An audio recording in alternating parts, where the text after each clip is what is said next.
ইযহাবা ইলা ফিরআউনা ইন্নাহু তাগা ফাকুলা লাহু কাওলান লাইয়িনা, ফিরআউনের কাছে যাও, সে সীমা লঙ্ঘন করেছে, এবং তাকে নরম ভাষায় কথা বলো, মানে সুন্দর করে কথা বলো, মানে কটু ভাষা ব্যবহার করা নয়, উগ্রতার সাথে নয়, তাকে নরম ভাষায় কথা বলো।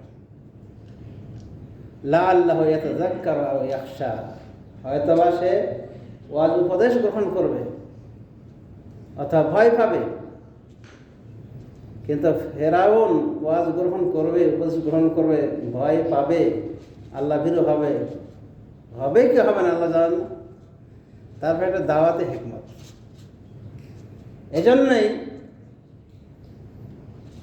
দাওয়াতের ক্ষেত্রে, মানুষকে হেদায়েতের ক্ষেত্রে, মানুষের সাথে আলাপচারিতার ক্ষেত্রে সংযমী হয়ে কথা বলতে হবে এবং ভদ্র ব্যবহারের নির্দেশনা দিয়েছে ইসলামী শরীয়ত।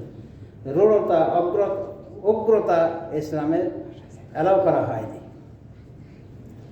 শুধু মহান আল্লাহ আরো যাই বলছেন কোরআন কারিমের, ওয়াকুলু লিন্নাসি হুসনা, মানুষের জন্য ভালো কথা বলো, উত্তম কথা বলো, মানে অনুত্তম কথা নয়, কর্কশ হয়ে নয়, উগ্রতার সাথে নয়, উত্তম কথা বলো। তাহলে স্রষ্টার নির্দেশ, রাসূলুল্লাহ সাল্লাল্লাহু আলাইহি ওয়াসাল্লামের নির্দেশ যে ভদ্র আচরণ করতে হবে, ভদ্রভাবে কথা বলতে হবে, রেসপেক্ট করে কথা বলতে হবে। ইসলামের নিয়ম হলো ছোট বড়কে শ্রদ্ধা করবে, বড় ছোটকে স্নেহ করবে। তাহলে দেখবেন যে সমাজের ভিতরে শান্তি বিরাজ করবে। এমনও এক সময় ছিল যে ছোটরা বড়দেরকে এতটা শ্রদ্ধা করত যে ওদের ভয়ে রাস্তা ছেড়ে যেত, আর এখন বড়রাই রাস্তা ছাড়ে ছোটদের দেখে। মানে এমন পরিস্থিতি হয়েছে, মানে যুগের চক্রপাকে এই পরিস্থিতি হয়েছে, শ্রদ্ধাবোধ নাই। একটা আলেম কথা বলছে, তার বিরুদ্ধে কমেন্ট শুরু করেছে, অথচ সে বকল, কিচ্ছু জানে না, ধর্মের কোনো জ্ঞানই নাই। আরবের বড় বড় শেখরা আলোচনা করছে, নিচে টোকাই মন্তব্য করছে। আমরা শ্রদ্ধা করে ছেড়ে দিই, আমরা শ্রদ্ধা করে শুনি, জ্ঞান আহরণ করি। এই যে একটা মানে খারাপের প্রতি আমাদের একটা যে চলছে, এটা কিন্তু ঠিক না। আমাদের এই গতিটা ফিরাতে হবে এবং শ্রদ্ধাশীল হতে হবে। পিতা মাতার সাথে শ্রদ্ধা ব্যবহার, কীভাবে শ্রদ্ধা করতে বলা হয়েছে জানেন? মহান আল্লাহ কি বলছেন পিতা মাতার সাথে? ওয়াকাদা রাব্বুকা আল্লা তা'বুদু ইল্লা ইয়াহু, তোমার রব ফয়সালা করে দিয়েছে, চূড়ান্ত নির্দেশনা দিয়েছেন, আল্লা তা'বুদু ইল্লা ইয়াহু, যে তোমরা ইবাদত করবে না একমাত্র শুধু আল্লাহ ছাড়া, একমাত্র আল্লাহ ইবাদত করবে। মানে আল্লাহ ব্যতীত নবী, রাসূল, ওলি, আউলিয়া আর যত কিছু রয়েছে কারো ইবাদত করবে, শুধু একমাত্র আল্লাহ ইবাদত করবে। এই মর্মে তোমার রব নির্দেশনা দিয়েছে, ওয়াবিল ওয়ালিদাইনি ইহসানা, এবং পিতামাতার সাথে সদ্ব্যবহারের নির্দেশনা দিয়েছে, পিতামাতার সাথে সদাচরণের নির্দেশনা দিয়েছে। এরপরে কিভাবে তার হকটাকে আল্লাহ এখানে সংক্ষেপে বলেছেন, অন্য জায়গায় বিস্তৃত আলোচনা করেছেন। এখানে আল্লাহ রাব্বুল আলামিন তার হক উল্লেখ করার পরে পরে পিতামাতার হক উল্লেখ করছে। ইম্মা ইয়াবলুগান্না ইনদাকাল কিবারা আহাদুহুমা আও কিলাহুমা, যদি তোমার এই পিতামাতা যে কোনো একজন অথবা উভয়জন বার্ধক্যে উপনীত হয় তোমার নিকট, তাহলে কি করতে হবে? ফালা তাকুল লাহুম উফ, তাদেরকে উফ শব্দ ব্যবহার, বিরক্তির সামান্য শব্দ বের করো না তাদের জন্যে। ওয়ালা তানহারহুমা, তাদেরকে ধমকায় না, তাদেরকে ধমক দিও না। ওয়াকুল লাহুমা কওলান কারীমা, এবং তাদের সাথে ভদ্র আচরণ করো, ভদ্র কথা বলো, সম্মানজনক কথা বলো। ওয়াখফিজ লাহুমা জানাহা যুল্লি মিনার রাহমা, এবং তাদের জন্য তোমার পঙ্খকে, ডানাকে রহমতের পরবশে অবনমিত করো, মানে অহংকারে সেজো না। হয়তো তোমার পিতামাতা মূর্খ, কিন্তু তুমি অনেক বড় পদে চলে গেছো, আর তুমি প্রধানমন্ত্রী হয়েছো, অথবা তুমি মিনিস্টার হয়েছো অনেক বড় অফিসার হয়েছে, ডক্টর, প্রফেসর হয়েছে, মদিনা ভার্সিটির ছাত্র হয়েছে, অনেক বড় ডিগ্রি তোমার, সে তোমার কিছুই না পিতা মাতা, কিন্তু অহংকার দেখাবে না। এরপর নিরহংকারী হয়ে পিতা মাতার সামনে হাজির হবে। তার চিন্তা করে দেখেন ইসলামে ভদ্রতার কীরকম শিক্ষা দেওয়া হয়েছে।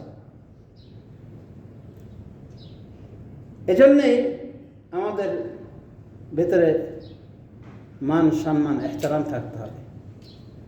আর এটারই অভাবের কারণে যত সমস্যার সমাধান, আজ স্বামী স্ত্রী একে আরেকজনের প্রতিযোগী মনে করছে। আর বিশেষ করে স্ত্রী চাকরি করলে তো জান শেষ স্বামীর, মানে পদে পদে তাকে খোটা খাওয়া লাগে।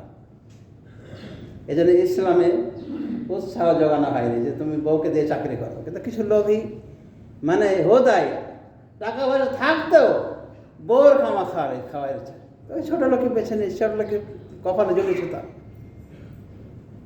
তো সমাজ শুধু এই সম্মান, পরস্পর সম্মান বোধটা আজ এক প্রকার বিরল পাখির মতো হয়ে হয়েছে। এটা মোটেও কাম্য না।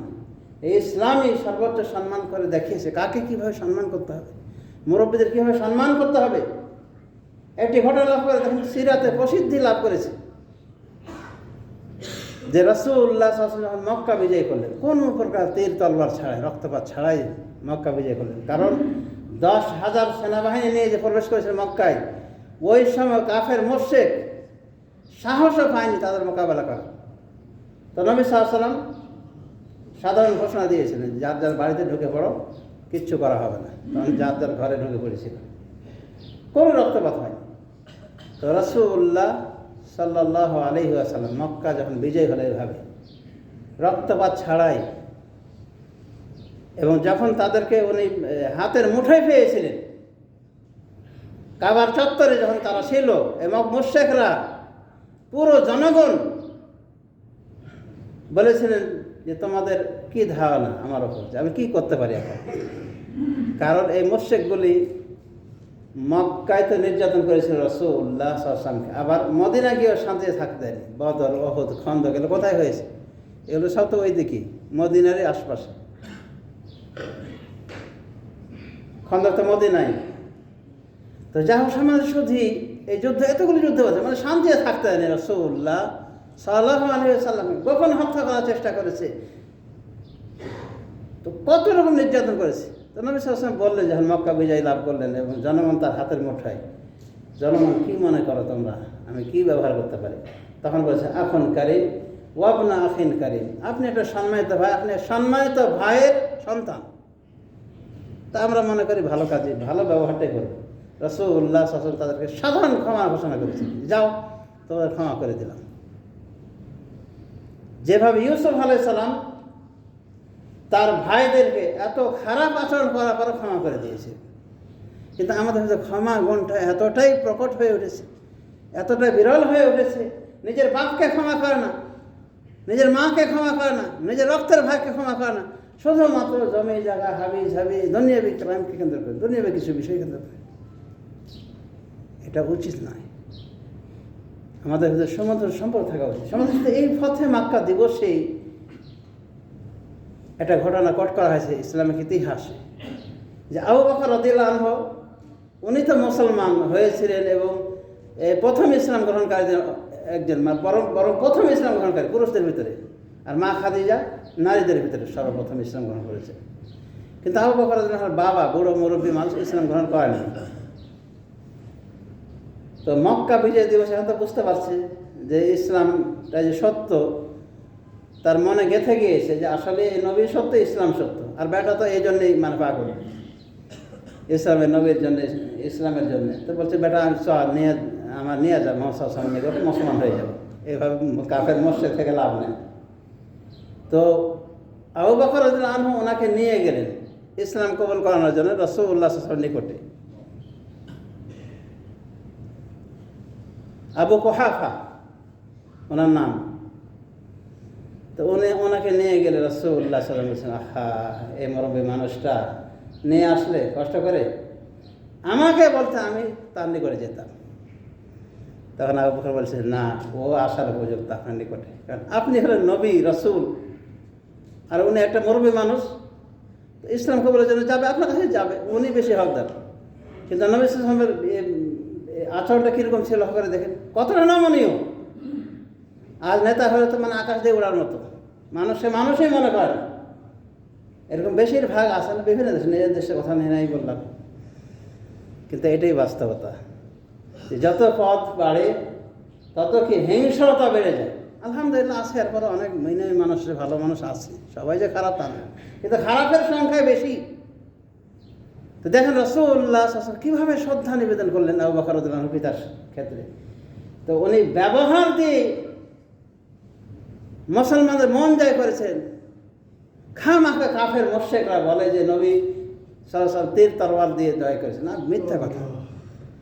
আমেরিকাতে সব থেকে বেশি মুসলমান হয়, এবং টুইন টাওয়ার ধ্বংসের পরে মুসলমানের সংখ্যা আরও বেড়েছে, কারণ তারা ইসলাম সম্পর্কে আরও জানার চেষ্টা করেছে। বলছে না, ইসলামে এসব ধ্বংসযজ্ঞ নাই, এবং এটি মুসলমানের কাজ হতেও পারে না। হ্যাঁ, কিছু বিভ্রান্ত মুসলমান থাকতে পারে, সেটা আলাদা কথা, সারা ইসলামের আলো থেকে দূরভূত। তো বেশি বেশি ইসলাম গ্রহণ করে।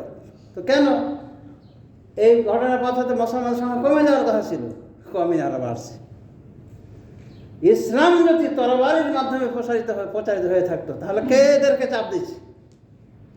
ইউরোপ কান্ট্রির বিভিন্ন জায়গায় ইসলাম যে কবুল করছে মুসলমানরা,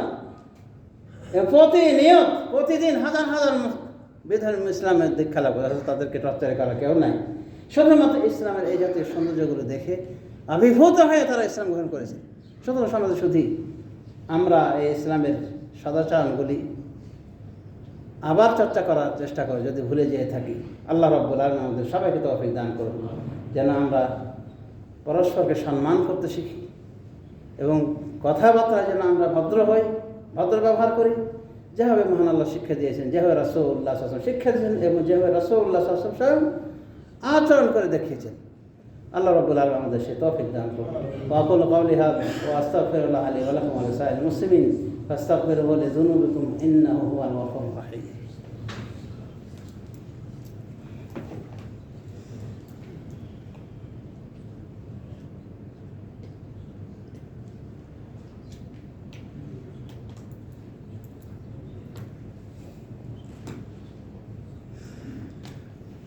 আলহামদুলিল্লাহ রাব্বিল আলামিন, ওয়াসসালাতু ওয়াসসালামু আলা নাবিয়িনা মুহাম্মদ ওয়া আলা আলিহি ওয়া সাহবিহি আজমাইন ওয়া মান তাবি'আহুম বিইহসানিন ইলা ইয়াউমিদ্দিন। বাদ সমাজে শুদ্ধি, আশা করি আমরা বুঝতে পেরেছি যে ইসলামে পরস্পরকে সম্মান করতে বলা হয়েছে, এবং যারা বিশেষ করে আসলেই সম্মানিত তাদের সম্মান আরও বেশি করে দেখিয়েছেন। এই ইসলাম তাদের সম্মান আরও বেশি করে দেখিয়েছে। যেমন পিতা মাতার সাথে আপনার কোনো ক্রমেই আক্রোশ থাকা উচিত নয়। পিতা মাতা যদি বিধর্মীয় হয়, মুশরিকও যদি হয়, আর আপনি মুসলিম হয়েছেন, তবু অনুমতি নাই যে খারাপ ব্যবহার করবেন, মিসবিহেভ করতে পারবেন না। আপনি তাদের সাথে ভদ্র ব্যবহার করবেন। আপনি মুসলমান পিতা মাতা খ্রিস্টান, তারপর ভালো আচরণ করবেন। তাহলে যদি আপনার পিতা মাতা মুসলিম হয়ে থাকে, শরিয়া পালন করে থাকে, প্র্যাকটিসে মুসলিম হয়ে থাকে, তাদেরকে আপনি খারাপ চোখে দেখবেন কেন? তাদের সাথে আপনি বৈরী সম্পর্ক কায়েম করবেন। ইসলামকে অনুমতি দিয়েছে, যে ইসলাম আপনাকে সামান্য উপশব্দ করার অনুমতি দেয়নি। সেখানে এই আচরণগুলি কোত্থেকে আসে, কার থেকে শিক্ষা? নাউজুবিল্লাহ, একটা ভাইরাল বিষয় আমরা সবাই জানি যে মুরব্বী মা মারা গিয়েছে, ঈদের কয়দিন আগে মারা গিয়েছে।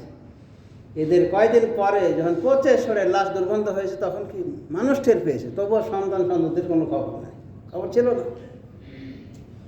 এই কি ইসলামের শিক্ষা যে পিতা মাতাকে এইভাবে দেখতে হবে? সমাজ শুধু আল্লাহকে আমরা ভয় করি, এবং একটা মনে রাখতে হবে এগুলো ক্রেডিট, এগুলো ধার, এগুলো শোধ দেওয়া লাগবে এক সময়।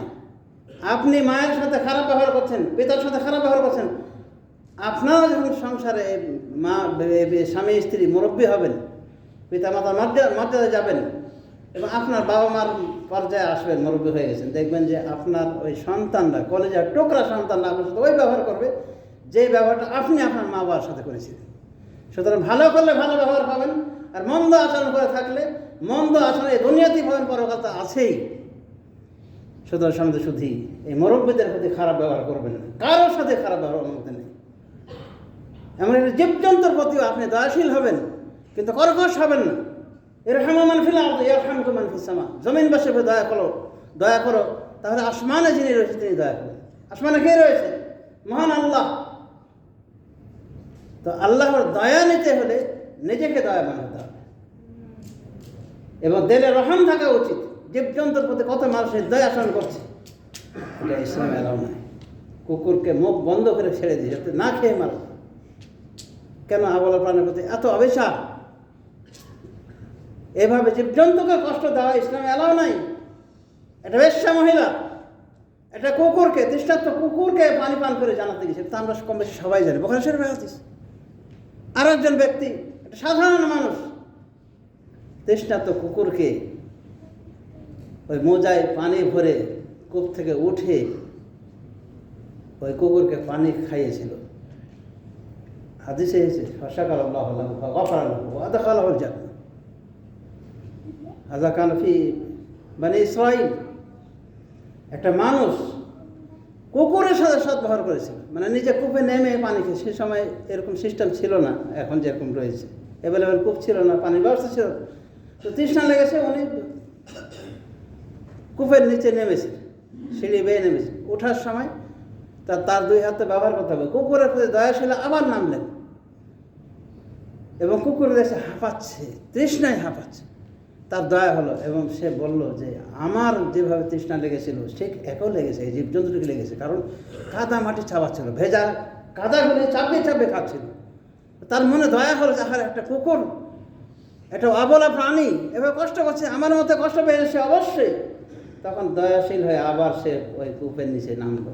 কূপে নামলো, মোজা দিয়ে পানি ভর্তি করলো। এখন মোজা হাতে নিলে তার ওঠার সমস্যা, সিঁড়ি বেয়ে। তো মোজাটাকে কী করেছে, দাঁত দিয়ে চেপে দিয়েছে। সে ভাষের হাতে রয়েছে, মোজাটাকে সে কী করেছে, এভাবে মুখে নিয়েছে। এটা মোজা মুখে সাধারণত মানুষ নিতে চায়, কারণ গন্ধ করে অনেক সময়। ফলের হাঁটাহাঁটি, বিভিন্ন জায়গাতে হাঁটাহাঁটি করে, অরুচিকর বিষয়। কিন্তু একটা অবলা পানির প্রতি এতটাই সে ছিল, দয়াশীল ছিল যে ওইভাবে পানিগুলিকে আটকেছিল, উপরে উঠে তাকে খাইয়েছিল। আল্লাহ তার শুকরিয়া করেছে, তার ক্ষমা করে তাকে জান্নাত দিয়েছেন। সুতরাং কর্কশ হবেন, দায়ী হবেন, খারাপ আচরণ করবেন।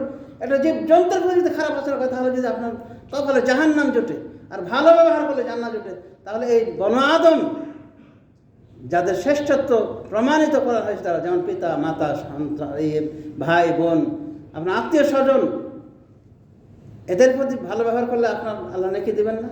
শুধু আত্মীয় স্বজনই কেন, যে দয়াশীল সে সবার প্রতি দয়াশীল হবে, অনাত্মীয়দের প্রতিও দয়া করবে। কিন্তু আমাদের দয়া মায়া কিন্তু নাই। অনেকেরই বিদেশে অমানুষের বাচ্চা হয়ে গেছে আমরা।